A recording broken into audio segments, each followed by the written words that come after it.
मी संदीप राणे, शहर अध्यक्ष मीरा भाईंदर, महाराष्ट्र युवासेना।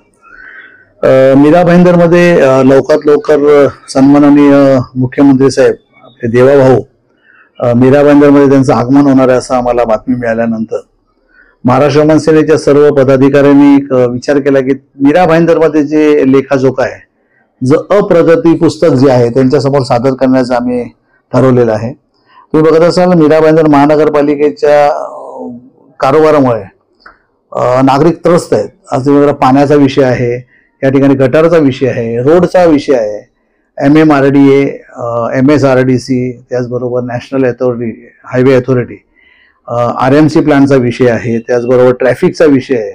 असे अनेक विषय मीरा भाईंदरमध्ये प्रलंबित आहेत। फार मोठे मोठे दावे आश्वासनं झाली तरीही कुठे पूर्तता झालेली नाहीये।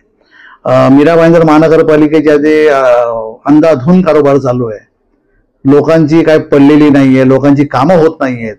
तर आम्ही विचार केला महाराष्ट्र युवासेनेने की सन्माननीय मुख्यमंत्री साहेबांसमोर प्रगती नव्हे तर अप्रगती पुस्तक त्यांच्यासमोर सादर करणं गरजेचं आहे नागरिकांच्या हितासाठी। म्हणून आम्ही सन्माननीय आयुक्त साहेब यांना एक पत्र दिलेलं आहे, त्याचबरोबर स्थानिक पोलीस स्टेशनला पत्र दिलेलं आहे, सन्माननीय आमचे मुख्यमंत्री साहेबांना पत्र दिलेलं आहे की आपण जेव्हा मीरा भाईंदरमध्ये याल त्यांचं आम्ही तुमचा लेखाजोखा जो आहे हा मीरा भाईंदरचा नागरिकांचा हा तुमच्या समोर सादर करण्याचा आम्ही विचार केलेला आहे।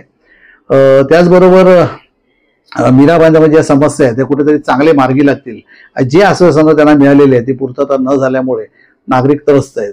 त्यामुळे आयुक्त साहेबांना मी कळकळीची विनंती केलेली आहे पत्राच्या माध्यमातून की आपण लवकरात लवकर आम्हाला त्यांची भेट घालून द्या जेव्हा मीरा भाईंदरमध्ये येतील तेव्हा, जेणेकरून आम्ही त्यांच्यासमोर आपले विषय मांडू। त्याचबरोबर जर तुम्ही तसं आम्हाला वेळ नाही घेऊन दिला तर आम्ही रस्ता रोको आंदोलन किंवा काळे झेंडे दाखवण्याचं पण काम आम्ही करू, कारण जनतेच्या हिताचं काम करण्याचा आमचा मानस आहे। त्यामुळे मला नक्कीच मुख्यमंत्री साहेब असतील, देवाभाऊ आमचे आम्हाला वेळ देतील आणि आयुक्त साहेब पुढाकार घेऊन आम्हाला नक्कीच त्याची एक भेट घालून देतील ही नक्कीच अपेक्षा धरतो। तुर्तास थांबतो। जय हिंद, जय महाराष्ट्र, धन्यवाद।